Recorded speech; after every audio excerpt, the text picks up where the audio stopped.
आज देश के प्रधानमंत्री जी 4 बजे लाइव आए। कल से इसकी चर्चा हो रही थी, 24 घंटे चर्चा होती रही। चर्चा, डिस्कशन, हमारे दिमाग, हमारे सवालों में वो रहे सारा समय, क्योंकि ये इनका एक टैक्टिक है कि इनका फेंका हुआ पासा होता है कि 24 घंटे पहले घोषणा कर दीजिए प्रधानमंत्री जी देश को संबोधित करेंगे, और देश के गृह मंत्री भी ट्वीट करते हैं, बहुत इंपॉर्टेंट महत्वपूर्ण बात है। लगता है कि बिल्कुल भारत चीन सीमा के ऊपर जो विवाद हुआ है, जो हमारे 15-16 जून को हमारे 20 जवानों को चीन ने हमारी सीमाओं में घुसपैठ करके शहीद कर दिया, उस पर कोई बड़ा फैसला लेगा और देश उसे सुनना चाहेगा, क्योंकि हम खड़े रहेंगे देश के साथ, देश की सरकार के साथ और देश की सेना के साथ। 24 घंटे ये तमाशा चलता है, ट्वीट होता है प्रधानमंत्री जी आएंगे। संडे को आए थे, लेकिन आज फिर आएंगे।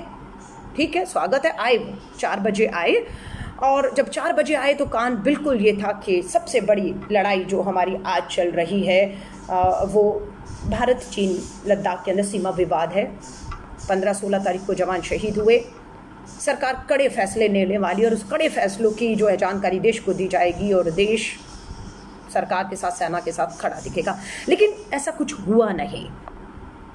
17 मिनट का उन्होंने भाषण दिया, सारी बात का निचोड़ मात्र ये निकल कर आया। उन्होंने महीने गिनवाए कि जुलाई शुरू हो गया, जुलाई, अगस्त, सितंबर, अक्टूबर, नवंबर तक मैं 80 करोड़ देश के गरीब लोगों को 5 किलो चावल या गेहूं और 1 किलो चना वो देने वाला हूं, बस। इसके अलावा कुछ नहीं। कल से आज तक आडंबर चल रहा था, पैसा खर्च किया जाता है। जब प्रधानमंत्री जी संबोधित करते हैं तो इस पे भी काफ़ी समय, पैसा और सब चीज़ें लगती है, और ऐसा लगता है कि बहुत बड़ी घोषणा होगी जिसकी 24 घंटे चर्चा होती है। लेकिन कि हम गरीबों को अनाज दे रहे थे, हमने फैसला किया अब नवंबर तक हम 80 करोड़ गरीबों को अनाज देंगे, मात्र अनाज। वही मैं आज फिर कह रही हूँ, ये हल नहीं है, ये हल नहीं है। हल क्या है ये हम आपको बताते, जो बार बार हम नहीं, अर्थशास्त्री बता रहे हैं कि आपको हर एक के जनधन खातों में, क्योंकि काम धंधे बंद है, रोजगार बंद है, बेरोजगारी बढ़ रही है, आप सिर्फ चावल या फिर आटा और 1 किलो चना देंगे। उसके अलावा भी बहुत सी एक घर और एक परिवार की ज़रूरतें होती हैं। उस ज़रूरतों को पूरा करने के लिए उसके हाथ में उसको आर्थिक ताकत देनी होती है, ताकि वो अपनी दूसरी चीज़ों को, दूसरी मांगों को भी पूरा कर सके। उसकी व्यवस्था क्या है? क्योंकि अभी बहुत जल्दी किसी को भी, जब तक ये लॉक सब चल रहा है कोरोना महामारी का, किसी को भी तुरंत रोजगार, उद्योग, इंडस्ट्री अपने पैरों पे खड़ी होकर सबके लिए वापस जो है काम धंधे दे देगी, सब कमाने लग जाएंगे, ऐसा भी होते हुए दिख नहीं रहा है। जब नहीं दिख रहा तो रोजगार के साधन नहीं है, कमाई का साधन नहीं है, हाथ में पैसा नहीं है। सिर्फ 1 किलो चना और 5 किलो अनाज आप देकर आप क्या मदद कर रहे हैं? हमारा सुझाव ये है, जो दोबारा मैं दोहरा रही हूँ, कि हमारा ये कहना है कि जो गरीबी रेखा से नीचे हैं, सरकार के पास उसका पब्लिक डिस्ट्रीब्यूशन सिस्टम PDS के तहत डाटा है, जनधन खातों का डाटा है, वो गरीब है। हर गरीब के खाते में अगर आप अगले 6 महीने तक, नवंबर तक की, पूरे जिंदगी भर के लिए नवंबर तक की 7,500 जो कैलकुलेटेड खर्चा एक परिवार का, 4 लोगों का महीने भर का, अपनी सारी ज़रूरतें आप उसमें शामिल कर सकते हैं। बच्चों की चाहे स्कूल की फीस हो, आपके स्वास्थ्य को लेकर दवाइयों का खर्चा हो, आपके घर की और भी ज़रूरतें हैं, आपका बिजली का बिल हो सकता है, पानी का बिल हो सकता है, कुछ भी है, आपका खाने पीने के खर्चे, सारा मिलाकर एक परिवार का 7,500 कैलकुलेट अर्थशास्त्रियों ने किया। हमारी आज फिर ये मांग है, आप अनाज तो दे रहे हैं लेकिन उससे बाकी जरूरतें पूरी नहीं होती। बेहतर होता आप हर परिवार को अगले 6 महीने तक उनके जनधन खातों में 7,500 दे देंगे। तो मुझे लगता है कि एक तरीके से जब मुफ्ती दे रहे हैं तो ये सोच लीजिए कि वो रोजगार ही दिया है, लेकिन काम कुछ नहीं हो रहा, लेकिन पैसे जा रहे हैं उनके पास, ताकि वो अपना पालन पोषण कर सकें। लेकिन ठीक है, प्रधानमंत्री जी की मर्जी है। 24 घंटे में आकर उन्होंने मात्र ये घोषणा की कि आपको 5 किलो चावल और 1 किलो चना मिलेगा, इससे ज़्यादा आज कुछ नहीं था। मैं वापस आती हूँ भारत और चीन की सीमा पर। 59 चाइनीज़ ऐप को बंद करने का ऐलान कल 29 जून को भारत की सरकार ने किया। रविशंकर प्रसाद जी जो IT मिनिस्टर हैं, उन्होंने आकर हमें बताया भारत की सुरक्षा, संप्रभुता, हमारी निजता, हमारी जो जानकारियां हैं उसे चीन ये कंपनियां लीक कर रही हैं, जिससे हमारी सुरक्षा में सेंध हो रही है। इसलिए हम ये फैसला कर रहे हैं। मैं आपको बताती हूँ 18 मार्च, याद रखिएगा 18 मार्च 2020 को देश के ही देश के ही गृह राज्य मंत्री, जिनका नाम है, शायद आपको पता ना हो क्योंकि बहुत से लोगों को नाम भी नहीं पता, हमें भी बहुत से इनके मंत्री किसके पास कौन सा विभाग है किसी को पता ही नहीं, क्योंकि सारा काम तो पीएमओ से चलता है। जी कृष्ण रेड्डी जो हैं ये भारत सरकार में गृह राज्य मंत्री हैं। इन्होंने 18 मार्च को संसद में खड़े होकर अपने ही भाजपा के सांसद, जिनका नाम है सुभाष सरकार ने प्रश्न किया था, क्या टिकटॉक और जो चाइनीज ऐप हैं वो क्या हमारी सुरक्षा के साथ हमारी जानकारियां लेकर उससे बहुत बड़ा हमें एक खतरा पैदा कर रही हैं? तो भारत सरकार के, मोदी सरकार के गृह राज्य मंत्री ने कहा नहीं, हमारे पास ऐसी कोई सूचना, कोई जानकारी नहीं है। उन्होंने बताया कि जिससे ये कहा जा सके कि ये जो चीनी ऐप हैं, टिकटॉक जिसका उन्होंने जिक्र किया था, शेयर है और भी बहुत से ऐप है जिनको बैन किया, उसकी कोई जानकारी उनके पास नहीं है कि इनसे हमें कोई भी खतरा है या हमारा किसी तरह की भी कोई जानकारी लीक हो रही है। ये मार्च में कहा, यानी कि कोई खतरा तब तक नहीं था। उसके बाद होता है कि पीएम केयर फंड की बात बीच में आ जाती है। मैं इसको जोड़ रही हूँ क्योंकि पीएम केयर फंड जो है, याद रखिएगा, जो हमारी ऑफिशियल कैग ऑडिट कंपनी है हमारी सरकार की, कैग जो किसी भी तरह के खातों की जांच कर सकती है, पीएम केयर फंड को ऑफिशियली कैग की जांच से बाहर रखा गया। क्यों रखा गया है नहीं मालूम है, जबकि देश के प्रधानमंत्री नरेंद्र मोदी जी कांग्रेस के समय पर चीख के भाषणों में कहते थे कि कांग्रेस के चंदा आता है और उसकी पारदर्शिता नहीं है, इसकी जवाबदेही नहीं है, ये देश के साथ खतरा है। आज आप पीएम केयर फंड को कैग से, हमारी जो ऑडिट है, जांच से बाहर क्यों रखते हैं? नंबर 1। नंबर 2, जब लोगों ने जाकर पीआईएल डाला सुप्रीम कोर्ट के अंदर और कहा कि इसे सूचना के अधिकार कानून के तहत आना चाहिए, देश को ये जानने का हक है कि ये पैसा कहां से आ रहा है और कहां जा रहा है, ये हमें जानकारी होनी चाहिए। लेकिन पीएमओ कोर्ट में लड़ा और कोर्ट को मनाने में ये कामयाब हो गए कि नहीं, ये पब्लिक डोमेन की चीजें नहीं है, इसलिए इसकी जानकारी जनता को देने की जरूरत नहीं कि पीएम केयर फंड में कितना पैसा कहां से आया, इसलिए उसको आरटीआई से भी पूरी तरह से बाहर कर दिया।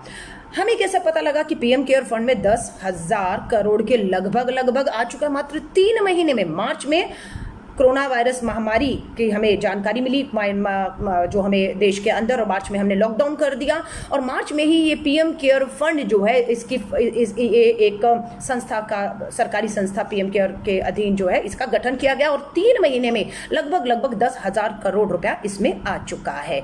हमें कैसे पता लगा 10,000 करोड़ आ चुका है? और हमें कैसे पता लगा कि पेटीएम ने 100 करोड़, टिकटॉक ने 30 करोड़ और इसी तरह चाइनीज की बहुत सी कंपनियों ने, कांग्रेस की अगर आप साइट्स पे जाएंगे तो पूरा खुल के, हमारे कपिल सिब्बल साहब हो, अभिषेक मनु सिंघवी जी हो, इन लोगों ने खुलकर सबूतों के साथ, मैं कहती हूँ अगर ये सबूत गलत है, अगर हम कांग्रेस के नेता झूठ बोल रहे हैं, देश को गुमराह कर रहे हैं, तो मैं चुनौती देती हूँ केंद्र की मोदी सरकार को, आप सत्ता में, आप ताकत में हैं, आपके पास सारे वो हथियार हैं। अगर कोई देश के साथ झूठ बोल रहा है, गुमराह कर रहा है, झूठे आंकड़े दे रहा है, कार्रवाई करिए, लेकिन आप नहीं करेंगे क्योंकि आपको मालूम है कि 18 मार्च तक आप इन ऐप से कोई खतरा नहीं बता रहे थे, आपके जो गृह राज्य मंत्री। उसके बाद आप इन्हीं चीनी कंपनियों से करोड़ों रुपए का पीएम केयर फंड में चंदा ले लेते हैं और उस चंदे को लेने के बाद, और चंदा भी लिया कब जा रहा था? मार्च और अप्रैल में, जब लद्दाख की, हमारी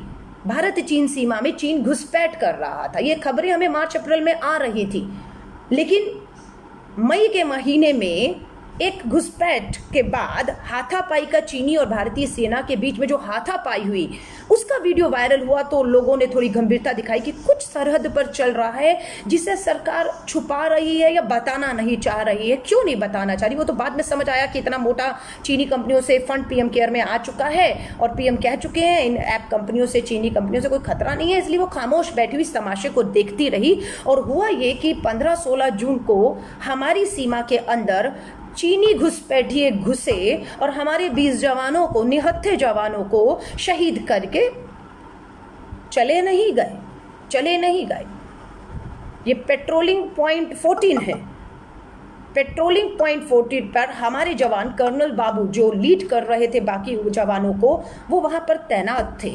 वहां पर चीन ने पेट्रोलिंग पॉइंट 14 पर घुसपैठ करने की, गलवान वैली के अंदर है ये, वहां पर घुसपैठ करने की कोशिश की, जिसे हमारे कर्नल, शहीद कर्नल कहूंगी, बाबू ने और बाकी लोगों ने खदेड़ने की कोशिश की और उस संघर्ष में हमारे 20 जवान शहीद हो गए और आज वहां पर चीन का कब्जा है। ये कौन बता रहा है चीन का कब्जा? अलका लांबा नहीं बता रही कि चीन का कब्जा, ये बता रहे हमारे रक्षा विशेषज्ञ, हमारे पूर्व सेना के अधिकारी, हमारी सैटेलाइट की नेशनल चैनल्स अगर आप देखेंगे, राहुल कंवल ने भी इंडिया टुडे में बहुत बार सैटेलाइट तस्वीरों से साबित किया है, और भारत सरकार का विदेश मंत्रालय और रक्षा मंत्रालय की अगर आप साइट्स पे जाएंगे, उन्होंने भी इस बात को माना कि हाँ घुसपैठ हुई है, लेकिन क्या मजबूरी थी? देश के प्रधानमंत्री 19 जून को मीडिया के सामने आते हैं, जनता के सामने आते हैं, वो भी विपक्ष के दबाव में आते हैं। जब विपक्ष कहता है कि सर्वदलीय बैठक बुलाइए, और मोदी जी देश के प्रधानमंत्री विपक्ष के दबाव में वे सर्वदलीय बैठक बुलाते हैं और उसके बाद बयान देने को मजबूर हो जाते हैं, और वो जो बयान देते हैं उसमें वो खुद तो फंसते ही हैं और पूरे देश की, हमारे जवानों की शहादत के ऊपर एक सवाल खड़ा करके चले जाते हैं। प्रधानमंत्री मोदी जी 19 तारीख को 3 लाइनें बोलते हैं कि हमारी सीमाओं में ना कोई घुसा है, ना कोई घुसा हुआ है, ना कोई घुसा था, ना कोई घुसा और ना कोई घुसा हुआ है, और ना ही हमारे किसी पेट्रोलिंग पॉइंट पर कब्जा है। ये 3 शब्द। जब कोई घुसा ही नहीं था तो हमारे 20 जवान कैसे शहीद हो गए अगर कोई आया ही नहीं था? आप हमारे जवानों पर यह कहना चाहते कि उन्होंने नियम कानून संधियों को तोड़ते हुए उन्होंने चीन में घुसने की कोशिश की थी और वो वहां शहीद हुए? आप अगर ऐसा बोल रहे हैं तो आप देश को धोखे में रख रहे हैं और शहादत का अपमान कर रहे हैं। हकीकत यह है कि चीन ने घुसपैठ की, वो घुसे और हमारे जवानों को शहीद कैसे? ये प्रधानमंत्री जी की पहली लाइन कि कोई घुसा नहीं था, ये यहीं पर गलत साबित होती है, जिसका चीन ने पूरा फायदा उठाया। चीन की सरकारी साइट में तुरंत का देखिए, देश के प्रधानमंत्री नरेंद्र मोदी जी ने ही कह दिया है कि कोई घुसा ही नहीं है, हम जहां पर हैं वो हमारी जगह है, वो भारत की नहीं है। भारत के प्रधानमंत्री ने कह दिया है कोई घुसा हुआ नहीं है। आज की तारीख में जब उन्होंने कहा तो वहां पर भी सैटेलाइट पिक्चर, रक्षा विशेषज्ञ, पूर्व सेना के अधिकारी, सैटेलाइट इमेजेस सबने साबित कर दिया कि घुसे हुए हैं। ये कहते किसी हमारी पेट्रोलिंग पॉइंट पे कब्जा नहीं है। हमारी गलवान वैली का है, हमें नहीं मालूम था। जो लद्दाख गए होंगे, मैं जिंदगी में एक बार लद्दाख गई हूँ, लेकिन गलवान वैली जो है, पेंगसोंग लेक जो है, या हमारी जो बताते हैं कि फिंगर पॉइंट्स की बात करते हैं, हमें नहीं मालूम। ये सैन्य लोगों को, सैनिकों को पता होता है फिंगर पॉइंट क्या है, गलवान वैली कहाँ पर, एग्जैक्ट सीमा कहाँ है, अक्साई चीन कहाँ है, सियाचिन कहाँ है और कहाँ हमारी पेट्रोलिंग पोस्ट है, रास्ते का, ये उन्हें मालूम होता है। लेकिन हमें जब खबरों से पता चलना शुरू हुआ तो हमें ये पता लगा, दोबारा मैं बता रही हूँ, एक से फिंगर पॉइंट, एक से फिंगर पॉइंट, जैसे आप पहाड़ी की चोटियां देखते हैं, ये चोटी ऊपर गई फिर नीचे आती है, तो इसको हम नीचे और फिंगर पॉइंट 1, फिर ऊपर जाते हैं, फिर नीचे फिंगर पॉइंट 2, इस तरह से 1 नंबर से 8 नंबर तक फिंगर पॉइंट पर 1 से 4 तक भारत का पूरा अधिकार क्षेत्र है, भारत सीमा में, और भारत का हक है 1 से 4 तक। 4 से 8 जो फिंगर पॉइंट है, पहाड़ चोटियां हैं 1 से 8 तक, ये माना जाता रहा कि ये विवादित जमीन है, विवादित इनसे, इसमें ना चीन का अधिकार है ना भारत का अधिकार है। ये जो जमीन है फिंगर पॉइंट 4 से 8 तक के बीच में, जो 5 किलोमीटर के करीब बताते हैं, वहां किसी का अधिकार नहीं है।